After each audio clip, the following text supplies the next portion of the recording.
right, welcome everyone. Today we'll be celebrating Dion O'Reilly's prize-winning book, Ghost Dogs, published in February 2020 by Terrapin Books. Her poems appear in Journal of American Poetry, Rattle, The Sun, and other literary journals and anthologies. She is a member of the Hive Poetry Collective, which produces podcasts and radio shows, and she facilitates online workshops with poets from all over the United States and Canada. Here's Ghost Dogs for you to see. And we also have with us today Danusha Laméris, who is the author of The Moons of August and Bonfire Opera. Her poems have been published in the Best American Poetry, the New York Times, the American Poetry Review, Ploughshares, and Prairie Schooner. The recipient of the 2020 Lucille Clifton Legacy Award, she teaches poetry independently and was the 2018 to 2020 Poet Laureate of Santa Cruz County, California. Please join me in welcoming Dion O'Reilly and Danusha Laméris. Thank you so much, Achari. Thanks for having us. And Dion and I were chatting a little beforehand, and we're just going to be the wild women we are and kind of go back and forth, right, Dion? We're just going to do whatever the hell we do because we're used to doing radio together. Well, we're probably not going to do everything that we shop together. Yeah. What else? We hang out in the park, socially distantly, and do some poetry stuff. Do poetry. So let's start in. Why don't you start us in? Okay. I thought a really nice way to start would be for you to read Inshallah. Really? Okay. Let's see if I have that book by me. Yes, I do. I will do that. This is a poem that I wrote when I was hoping for something to happen, and I hate that feeling of hoping and not knowing. So I think I was trying to make friends with that. Inshallah. I don't know when it slipped into my speech, that soft word meaning, if God wills it. Inshallah, I will see you next summer. The baby will come in spring, inshallah. Inshallah, this year we will have enough rain. So many plans I've laid have unraveled easily as braids beneath my mother's quick fingers. Every language must have a word for this. A word our grandmothers uttered under their breath as they pinned the whites soaked in lemon, hung them to dry in the sun, or peeled potatoes, dropping the discarded skins into a bowl. Our sons will return next month, inshallah. Inshallah, this war will end soon. Inshallah, the rice will be enough to last through winter.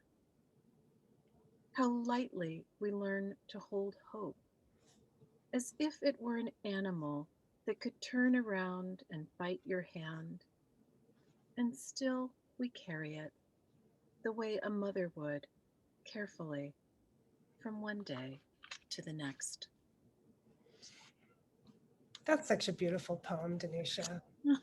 Thanks, Dion, for asking for that. I have one of yours I'd love to hear too. Oh.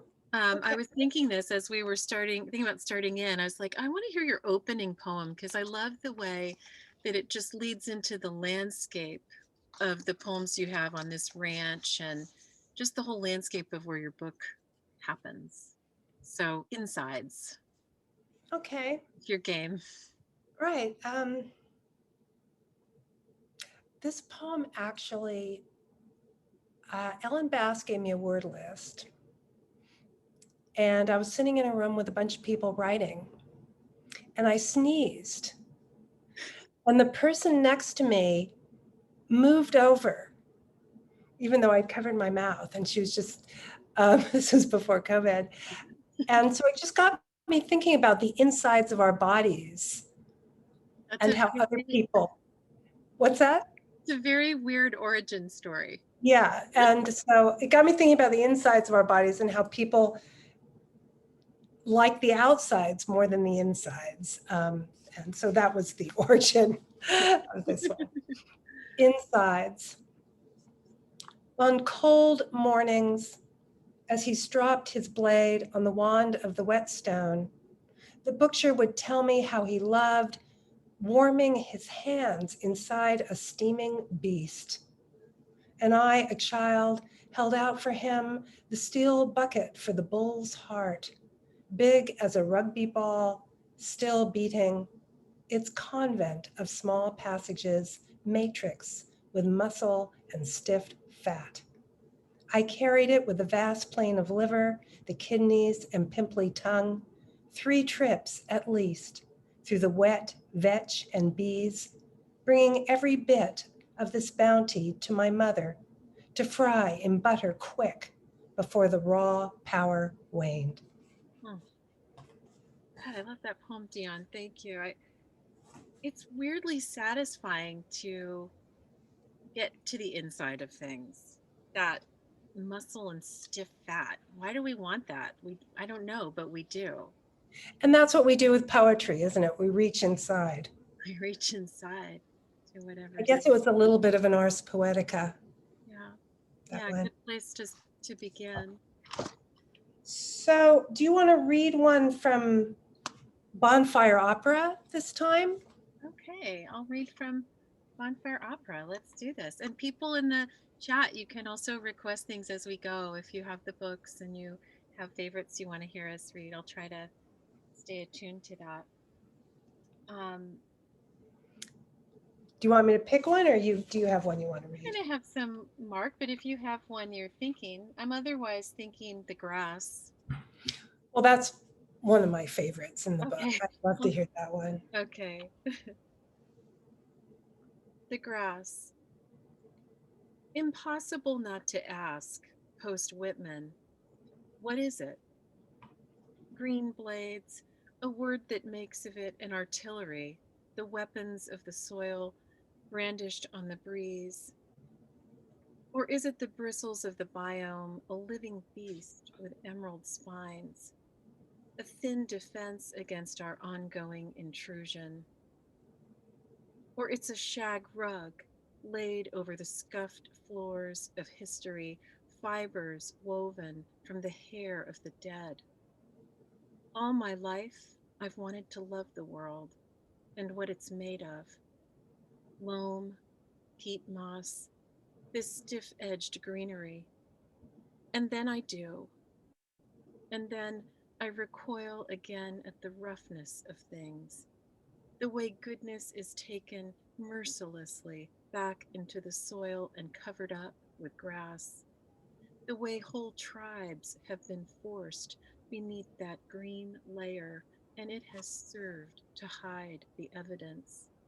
How most tragedy is not an accident, but a consequence for being wrong-bodied at the center of a target.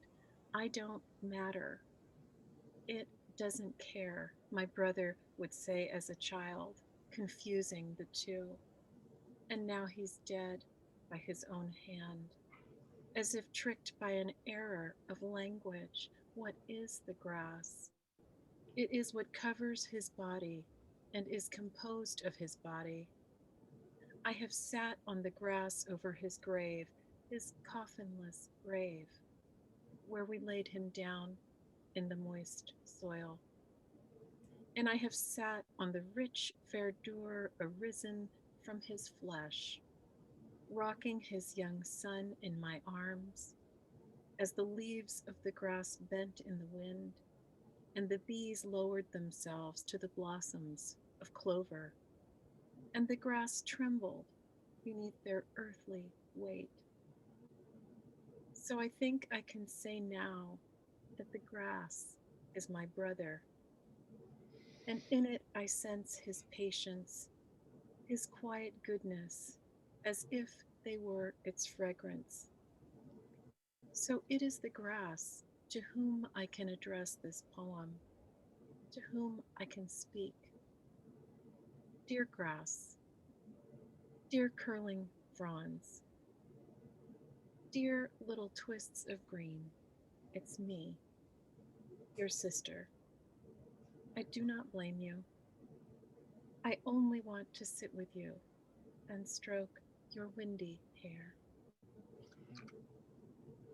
Oh, thanks, Danusha. That was so beautiful. And that line, how most tragedy is not an accident, but a consequence for being wrong-bodied at the center of a target. Well, we're thinking a lot about that these days, aren't we? And so, very timely. Unfortunately, always timely. Yeah. Eternally timely. I'd love to hear another of yours, Dion. I've got requests unless you have one that you're inching toward. Well, I thought I'd read a new one that's not in my book, and it's timely. I thought I'd read it because yours is, and at least that part of it. And it's called California Dream, and you know this poem. So yeah, I'm going to read California Dreamin' as we move into summer in California once again.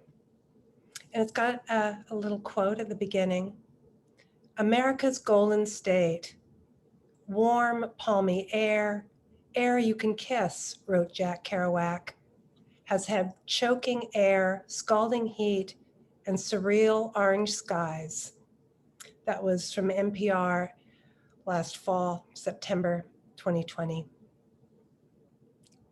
California Dreamin'. It's hot. No smoke today. The fog's hopeful body retreated before I woke. The dog watches me, for a sign will escape to the cool stink of creek.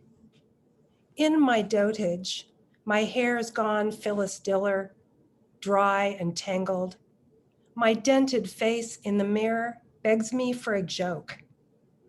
What can I say? I don't like this living. Don't like firestorms and plagues. How anger splits us till we face off like chess. Don't like the invisible hands that move me like a dim-eyed night. I look at my husband, hunched over weather charts. I want him to pack me up like a 60s dad, put me in a woody for a Cold War picnic. Let's go, I whisper, let's leave. Before the ridge catches and the broil breaks the glass. Before sparks kiss the shingles and they scatter like wishes. He's busy, too much on his plate. Besides, right now, the sky pretends it's a young girl, fresh and pinafored as a churchgoer, with all the time in the world. Man, really capture that feeling we have of just wanting to get the hell out every late fall, that frantic feeling we have now on the coast down here and a long ways up the coast too. We're supposed to get some rain this weekend, so. Let's pray for that. I'd love to hear another one of yours. Have a couple in a row. Dan, could you read Gorge? Because you know I fangirl on that poem. Oh gosh, this comes from my wayward youth.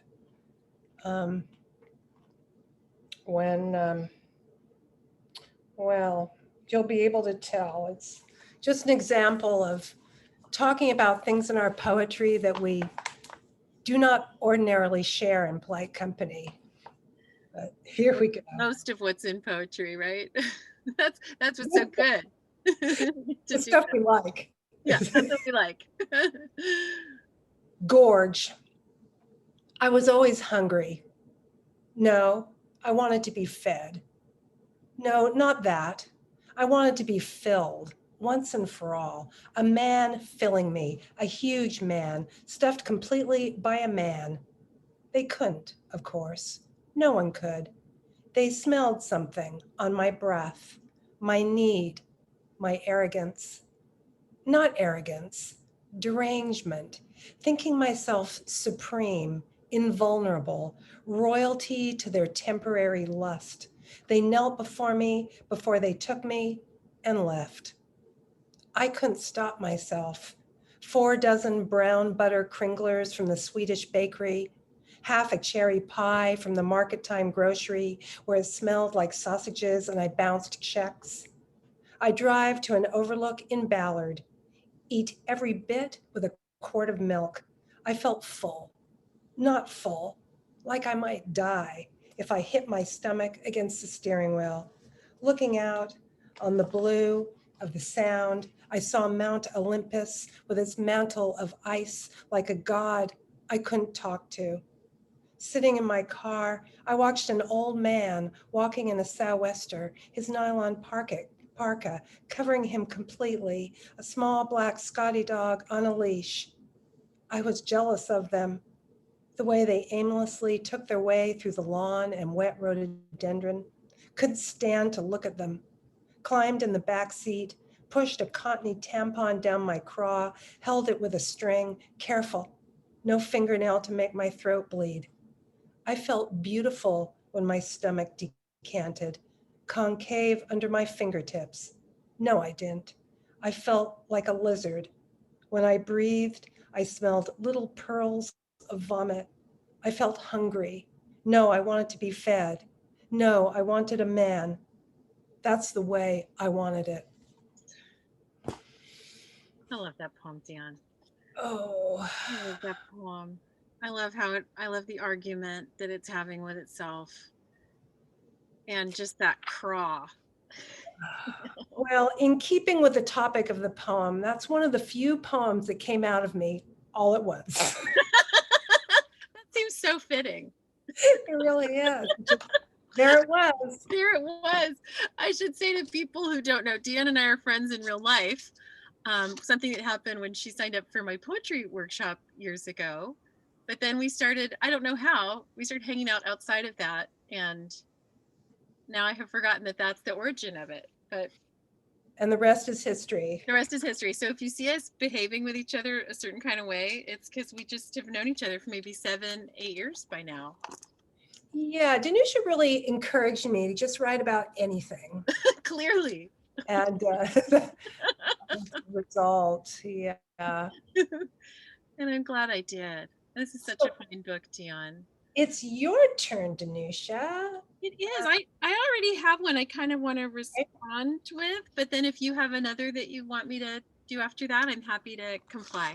Well, I do like Omens, if you can get to that one. Oh, okay. I can get to that. Okay. So I want to read this one because yours was about want. And so it had me thinking about, want. So I'm going to read a poem, not from Bonfire Opera, from the next book, whatever the next book is, Daughter. I always wanted a daughter, which is to say, I wanted a better self, flicked from my marrow, made flesh. I wanted this bone of my bones to move in the world, exceptional and unharmed. Not this world, but a world almost exactly unlike it. Same paved streets and street cafes, same slow unfurl of spring. Only in that world, the green of field and orchard is still wanton with winged things, their bellies powdered with the flowers' gold dust. Daughter, I say. And I mean a list of what-ifs, a cacophony of sorrows. I imagine her tall, lithe as willows. When I say daughter, I mean a match, ready to strike herself against the world that isn't this one. I mean luck. I mean a river empty of drowning. I mean an arrow aimed at an unnamed star. Who said a daughter is a needle in the heart? I would take that needle, sew her address of yarrow and blood. In the world, not this one, I have a daughter. She is a long braid, a memory of fire. She goes before me, shining darkly into a city of gold, of salt, that I will never see. Yarrow and blood. That's some top shelf poetry there. Thanks, Dion. Flicked from my bones. Is that what it says? Flicked from my bones? Flecked from my marrow. Flicked from my So marrow. yeah, Hmm. When you said that, I thought about those old commercials for Reese's peanut butter cups, two great tastes that taste great together. You know, Blood. urine and blood, two great tastes that taste great together. Okay, I will read Omens as requested. Page 17 for those reading along. This is in Bonfire Opera. Omens. And you can hear a little bit of can you hear coyotes right now? No, just dogs. Okay. I do live in a barn on a few acres down in Santa Cruz, and the dogs actually always bark when I read this poem. Omens. Out here, we read everything as a sign. The coyote in its scruffed coat bending to eat a broken persimmon on the ground. The mess of crows that fills the apple tree makes a racket, lifts off. In between, quiet. The winter fog is a blank. I wish I could make sense of the child's empty bed, the bullet hole through my brother's heart. The mailman drops a package on the front stoop, and the neighbor's dog won't stop barking. I tread down the stairs lightly, because we can't know what comes next, we say. The plum tree is blooming early. There are buck antlers lying in the grass. A mountain lion left its footprints by the bridge. You know, we often say that your poetry is kind of soul tender poetry, but it's also kind of dream time. It really has a sort of archetypal mythic quality sometimes. Thanks, Dion. Let me let people in on our weird private language. So Dion and I have been on this project the past couple of months. Oh, I like that the dogs in Mexico are barking while I was reading too. That's one thing that can unite us around the world, are the barking dogs. And maybe I'll read Coyote. I see my friend Mike requesting that. But Dion and I have been sort of putting poets in we've been creating categories of modern poetry, going, well, these people sort of fit into this dream time, like we felt like Tracy K. Smith did, right? That she writes from this outside of time and space, right? And we just have all these sort of different places. We put Dion in an uncomfortable truth teller along with Sharon Old. You're in good company over there. And of course, people bridge categories and poems bridge categories. But it's just a really interesting thing to think about and to hold. Can I read another one for us, Dion? Well, I thought this is a very new one. It's kind of fresh, so it's always a little dangerous, but I'm kind of in love with it because it's new. I went to Thailand and I rode elephants, and I went with Jamie Sieber. Some of you might know her, and she has a lot of inns there. And so I got to like sit on elephants while they were performing in shows. So this is what inspired this, but that's not where it starts out. Animal show. I perched on a sway-backed mare like a Rubens angel, just 3 years old, my fingers tangled in her mane in the dry heat of summer, the sun like a golden fan. The Great Dane studied me, alert, his black velvet forehead wrinkled in worry. He loved me, seemed to know danger lived in the air like teeth.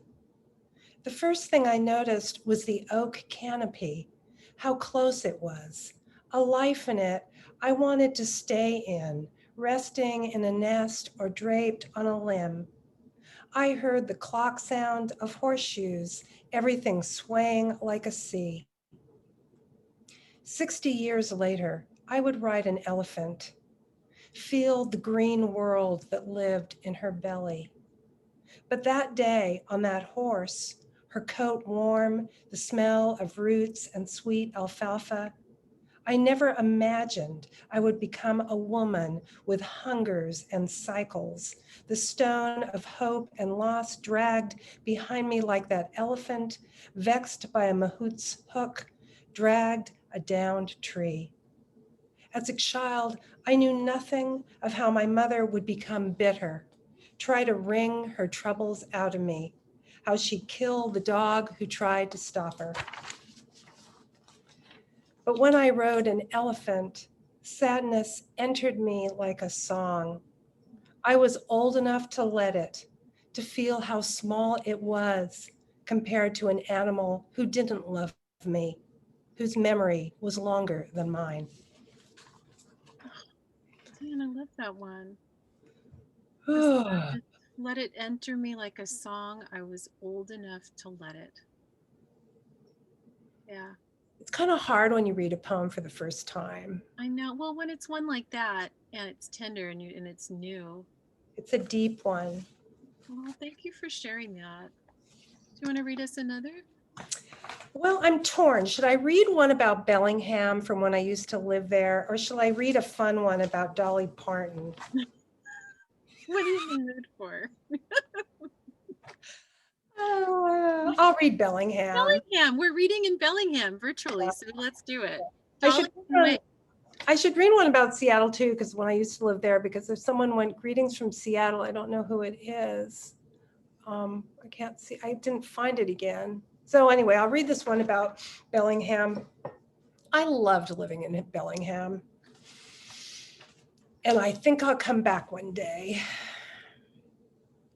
In Bellingham, I lived in a shanty on a ridge, one window facing the Salish Sea, the other a stand of cedars, their scaly leaves a ceaseless ticking on my roof. I slept next to a black stove, stacked it till the walls dried and my spine felt the ache fall away. I'd charmed a man to let me live there.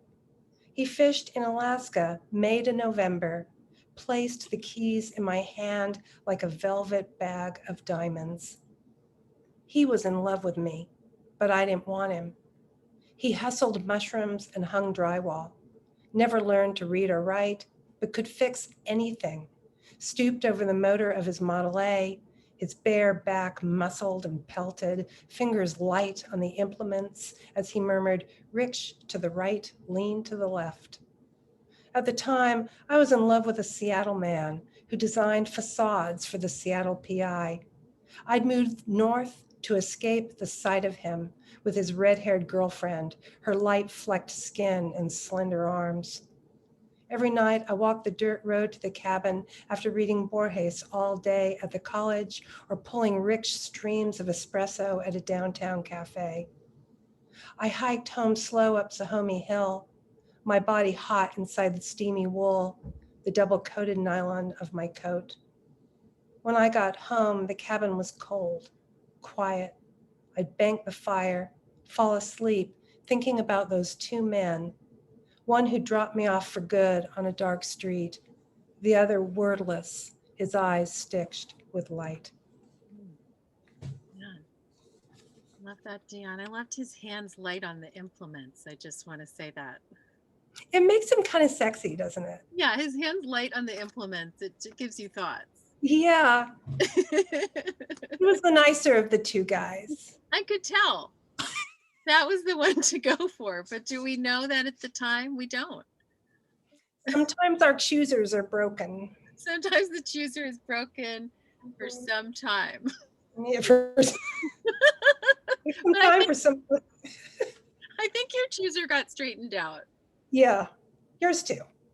Mine too. That's right. Well, what are you going to read now? You're going to read us too? I'm looking for. I think I'm going to read, about someone with their hands on some implements. Or wanting to get their hands on an implement. It's an implement-themed night. I think so. I mean, we're sort of bouncing off each other. I hope this is okay with you all, listeners out there. We're just having fun. Anyone have problems with implements? Oh, I want to be able to read, and now I might not be able to. This is a poem about the problem of giving away fruit. So I just want to, that's my intro. It's called Trouble. He'd wanted the persimmons and asked her for them. But when she gave him the brown paper bag brimming over, he was taken aback. Did he really need that many? Still, he brought them home to his wife, and soon there were persimmons ripening on the kitchen counters, lining the windowsills, each day growing more and more succulent, until the air was thick and sweet with their scent. At breakfast, he'd break one open with his spoon, the skin supple and ready to give. Stir it into his hot cereal. Indescribable, indescribable the taste, and a texture he might have described as sea creature meets manna from heaven. When he ate one, he thought of her, and when he saw her, he thought of the persimmons. When her arm brushed just barely against his, did he imagine they both felt the same quickening? In myth, fruit is usually the beginning of disaster, and the way they made themselves so obvious, an almost audible orange against the white walls, made him wish he'd never asked her for them. Didn't have to smell them sugaring the air with ruin as he sat there, face lowered to the bowl, spooning the soft pulp into his mouth.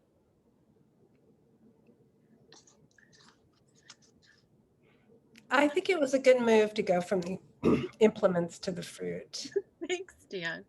And I remember when I wrote that, a student in my class said, you know, I had that problem once when I gave a man a bag of lemons, that he sort of felt very flustered when she gave him the lemons. And he was Italian. I don't know if that matters. Maybe there's just something very deep and primal about fruit and offering fruit to a man. I mean, it is kind of biblical. I remember a moment picking nectarines and with a young man, and he didn't know how to tell if it was ripe. Yeah. And I'm like, okay, this one. And I could tell he was uncomfortable now that you mention it. That's I feel like maybe you need to write about that. That's really annoying to say. Oh, look, Patricia Smith is on here, very fine poet in our midst, and says, not all fruit, prunes kill the mood. I don't know, the older we get, that might.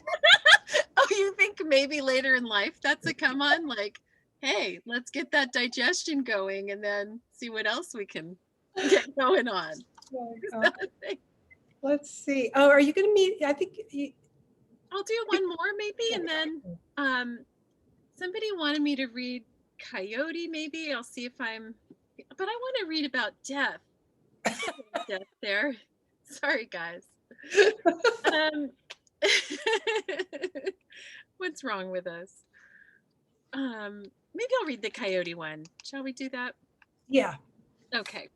Dion likes that one too. All right, Yeah. page 20. And I have one that would go with that. Okay, well, that's about. This is like a taster thing, like an antipasti platter, something like that.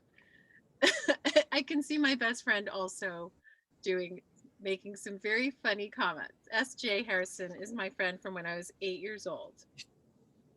So my bestie is on board. Coyote. And this is sort of a living in a barn poem out right now. I want you guys to be able to see. You can't really see back there that much, but there's a little bit of the evening through the plum tree. All right. The coyotes are wilding again. A frenzy of high-pitched yowls and quick staccato yips that wafts up through my windows after dark. I thought they'd howl like wolves or dogs left out too long in the backs of trucks, not this otherworldly keening, sound that stirs up dust, slips through the black boughs of the pine, careens through the muck of the creek, its stony bed, through the fetid water and old trestles, their thin sheen of rust. From down here, it's just so much ruckus, so much fury lifted on the wind. Except nights they ghost, and all I can hear is the rain falling in blank verse on the roof. I do not care for the coyote's voice. It's like someone singing the blues in another dimension. Feral riffs gone out of tune, notes bent until they break. But when it's quiet, I miss the way their cries echo off the hill through the thicket past hemlock and horsetail, through buckbrush and oak. And I want to trot four-legged in the grass, seek them out, nose skimming the duff. There is an animal inside of me that wants to tear into the body of something soft and luscious, cracking its small bones, to prowl the church of the dark, ragged and dangerous, wearing my grief like a fur jacket, to test my tongue against the rough spines of blackberry and prickly pear, feel the barbed prongs in the pit of my gut. Haven't I been good long enough? Kept my sorrows tucked in a back pocket, folded like a Swiss blade. But now I want to lie down, press my spine to the pocked earth, tear off my shirt and writhe till I loosen something at the back of my throat, make my own terrible noise, hear it slip into the iced air. Is this how they do it? When they open their trick jaws, tilt their heads up. Mm. And I used to do that. I used to open the windows at night when we first moved here and just howl with them. As people are doing now in Oakland. I don't know where else. Susan Jane must hear this at night. I was interviewing Kim Adonisio recently. We're in a book conversation, and she said, "Oh, there it is. It's time to howl." And it was humans howling. They open, what is it, at 8 o'clock or something during the pandemic? Everybody howls out their windows at night. And I thought, God, that's amazing. Some part of us wants to do that. I used to, well, people who know me know that I grew up on a ranch with many, many mastiffs, like a minimum of 5 and a maximum of 20 over the course of the years that we raised them. And I would, after I was burned, I would sit in the barn and howl with them. Wow. Yeah, it was very, I don't know, just felt right. There's something about that sound. Do you want to read us one of those poems about that experience, Dion, or is that? Well, we're almost done, and I kind of feel like I should read the Dolly Parton one. Oh, okay. Give a little Dolly. Yeah, because we're supposed to end at 6:45, huh? I have a really short one about Wolf, and then Dolly Parton. Should I do that? Sure, absolutely. Do it. Yeah, because this really short one that I think is going to be, I think that there's a line in this that might be the title of my next book. Oh. And then I'll just read Dolly Parton and we'll be done.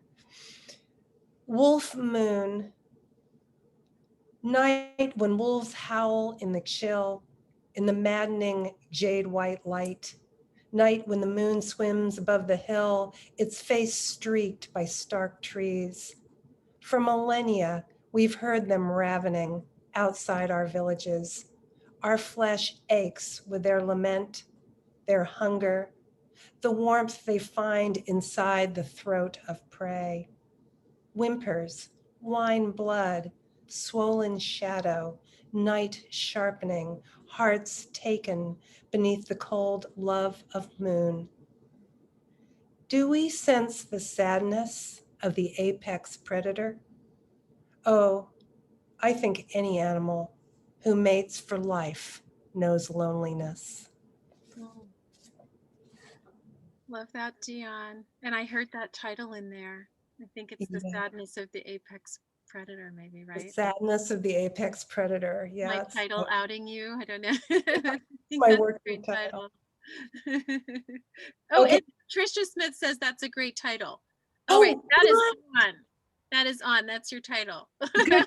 We've gone back and forth about that. Like it's kind I of weird. like it. It's kind of weird. So I'll read my ode to Dolly P, and then we'll be done. We'll be done.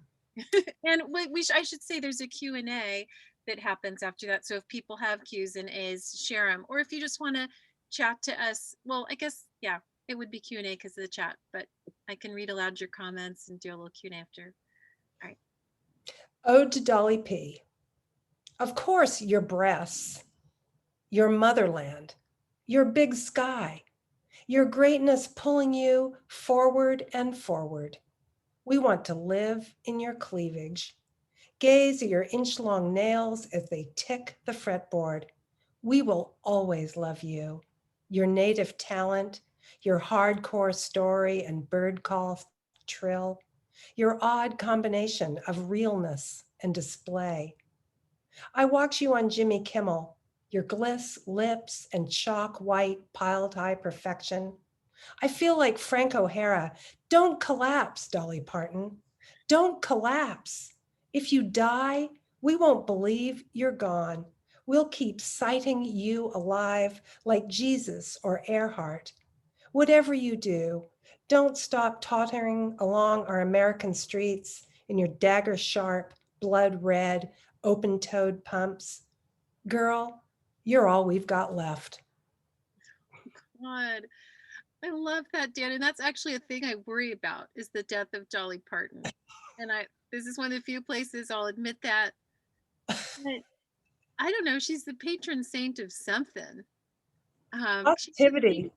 She's the thing people can kind of agree on, I think, for the most part. People agree on Dolly Parton. Yeah.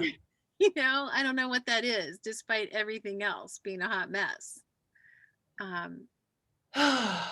Yeah, she feels like Geneva somehow. She's somehow, Switzerland. I had a student tell me today he's going to go to Switzerland to see his wife for a government sanctioned conjugal visit. And I said, that's the least sexy term I've ever heard. Government sanctioned.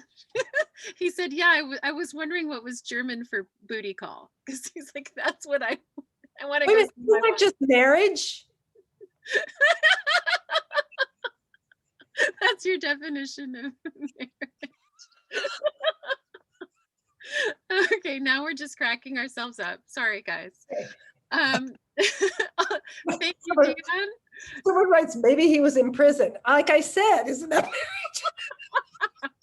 So bad. I know, especially with my husband sitting right here.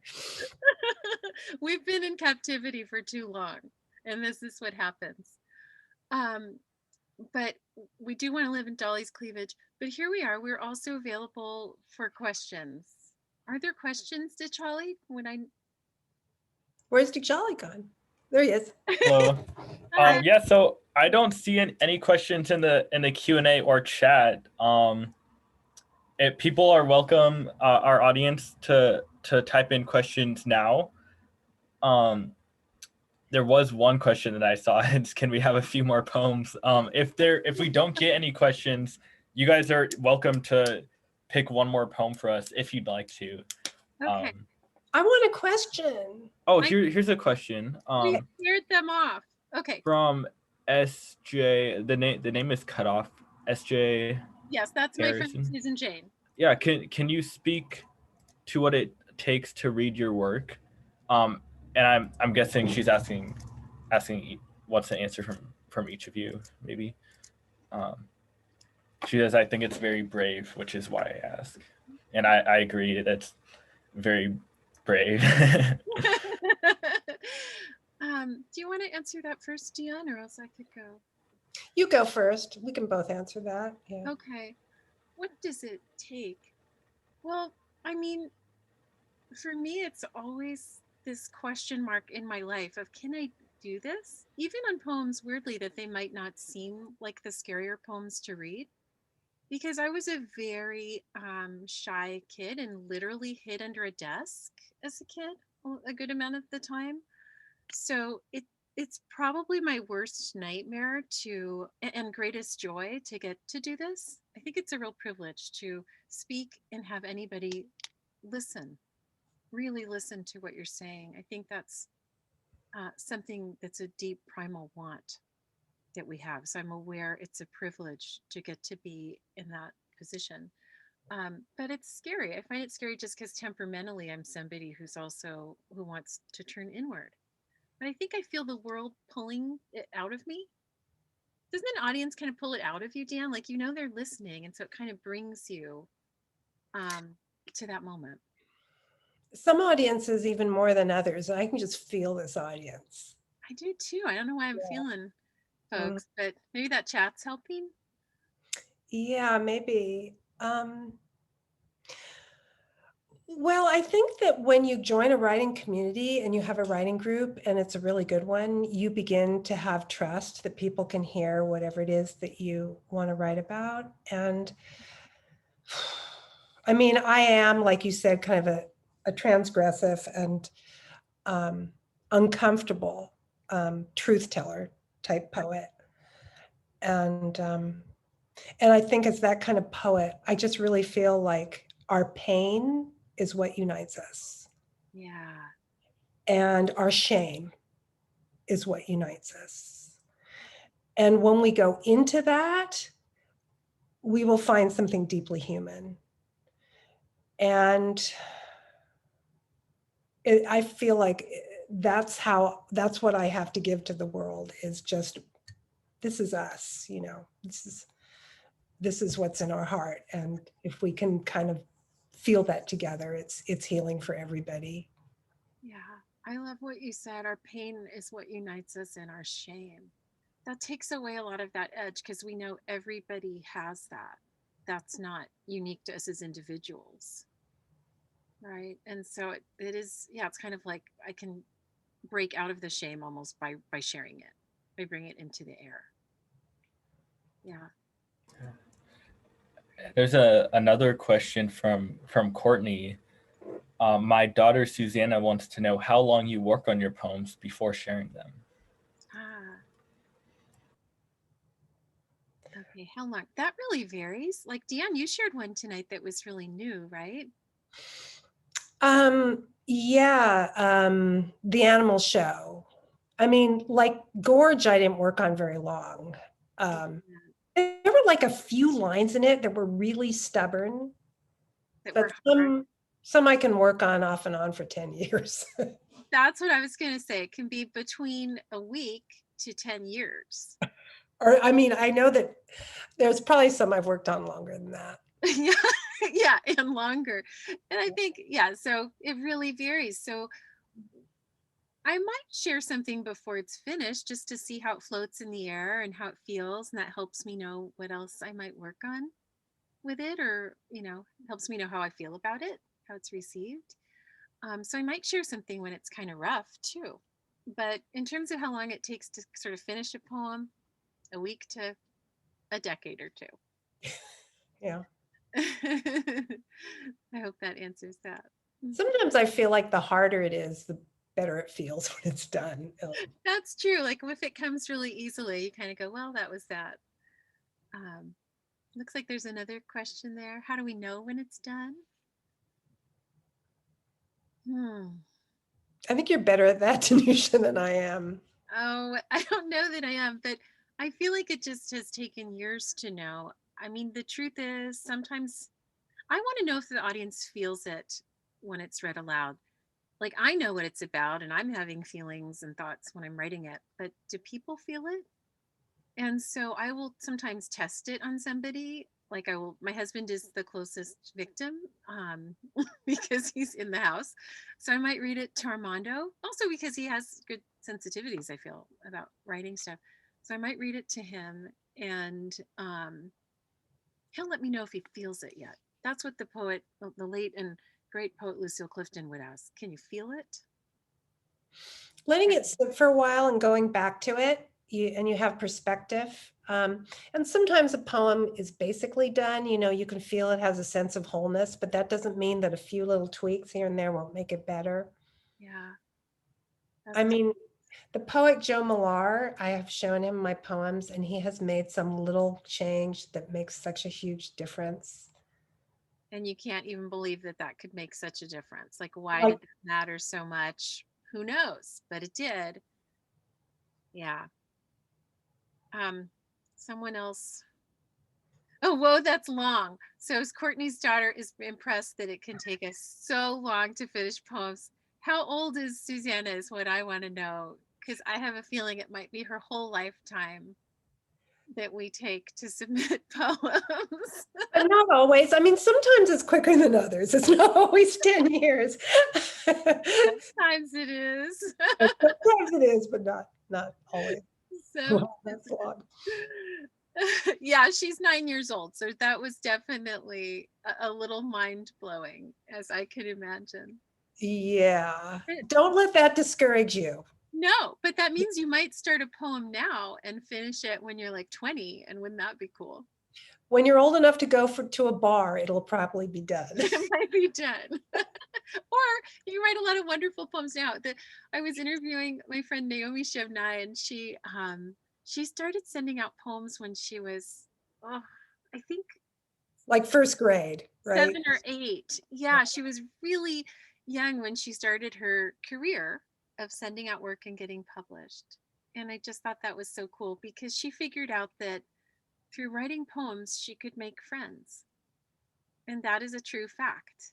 That's how Dion and I became friends. It really is true, because you're reading such personal stuff and you get to know people. But didn't Naomi get published like in first grade too? She actually, Yeah, she yeah. submitted to like kid magazines and stuff that focus on children's work, and she got published, and she did make connections doing that. And then she just kept doing that her whole life, and now she's in her 60s.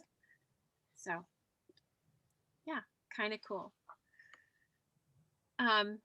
Submitting practices, that's so technical, isn't it? Is that so technical? I submit very little. I really think, I mean, this is just in a nutshell. I submit very little, and I really think about where I'm submitting and what work I'm sending them. I tailor it to different journals and editors, because I want to make that editor's day. I want them to get something that they really love. And so if I don't have anything for a particular magazine that I think they'll love, I just don't submit to them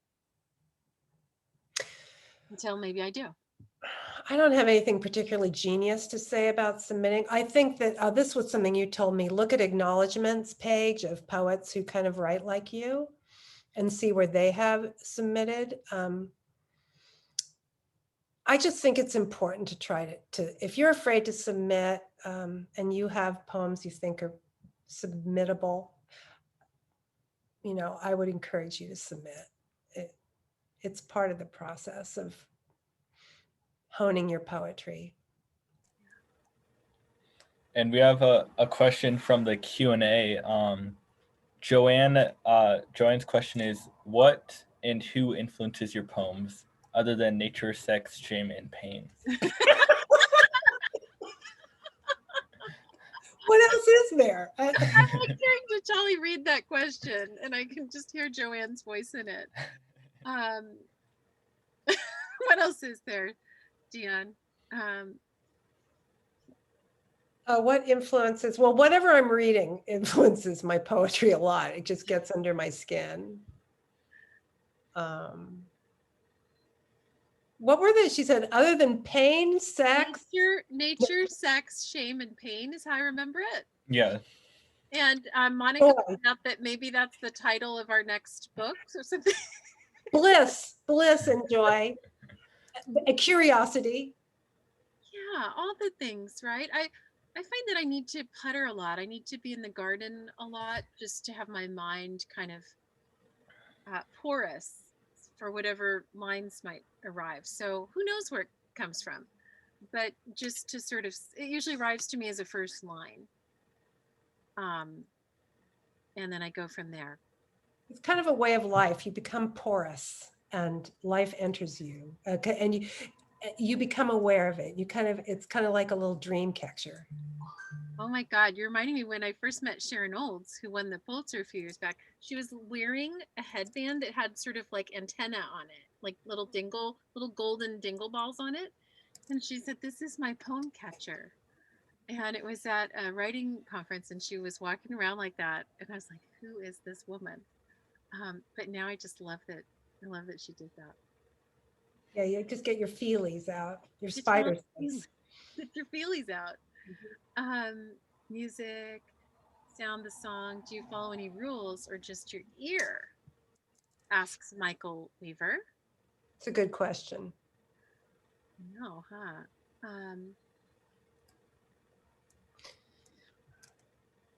That's a tricky one to answer, isn't it? Do you follow rules, Dion, or do you follow your ear? Well, once again, if you're reading a lot and if you're listening to music, I mean, if you hang out with people that have a musical way of talking, all that enters you and influences your writing. It's everything you've heard all your life. If you've listened, you know, if you grew up in the church and you heard the King James Bible, that's a beautiful music. Or if you've read Shakespeare, or if you listen to rap music or whatever, James Taylor. I mean, everything, and then everything you read, it kind of gets into you and you have that in you. But then the more you write, you look at what you've written, and I'll look at a word and just think, is there another word? And does it have resonance with the words around it? And I'll try to up that. Yeah, it's kind of the eroticism of words. Like, what other words are they attracted to? And what other sounds? So sometimes you realize you're making a lot of hard sounds and the poem wants to keep doing that. Or sometimes it's going into very soft, mellifluous kinds of language and there's a reason. So it's like paying attention to what's happening organically and then I think exaggerating it. And if Patricia Smith is still I think listening, she's not. I think yeah, read Patricia Smith if you want, and Ross Gay. You know, some people are really good at it. That's true. There's some people that just are, well, all fine poets have some handle on the music. That's for sure. So Sometimes I follow the rules. Sometimes I try to, you know, I'll try to write a sestina or a sonnet, or yeah, sometimes I try to follow the rules. I probably end up breaking them, but I'll, you know, try for a while. that's what's fun about rules. Mm-hmm. Well, it looks like we're at about time unless there's anything else, but I've really appreciated being with all of you guys remotely. And I see the names of so many wonderful poets and friends here with us. And I also see Dion's daughter. Did you know Dar was here? Oh, no, I didn't know that. Hi, Dar. I don't know when that happened, but hi, Dar. And just really appreciating this tonight. It's been so fun to get to read together. And it's been so lovely to have you guys and listen to your poems. They're wonderful. Thank you. Yeah. Thank you, Danusha, and thank you, Dion, so much for joining us today. I hope to see you guys again. That'd be lovely.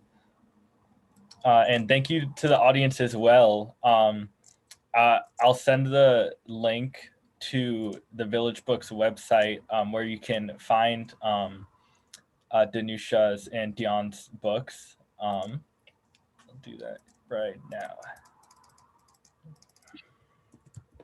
And I'll also send the link to the Village Books YouTube channel where this event and all our past virtual events will be. It usually takes a few days, so this one won't be up there right away. But you can watch any of our past events right on the YouTube channel if you're interested. That's awesome. And definitely, yeah, buy books from Village Books. Thanks so much for hosting us. Yeah, of course. Cool. I love that you have a YouTube channel with all the past readings. Yeah, too. there's a lot of new things since the pandemic started, but it's something we can keep doing. Awesome. Yeah. Thank you, Charlie. Thank you very much. And thank you, Village Books. You're welcome. And I'm going to be coming up to Bellingham and coming into Village Books and saying That'll be great. Yeah. Is there any last words you have for the audience members, either of you? Thanks, y'all. Thank you. So grateful. Thank you so much. Good night. Right. Have a great night.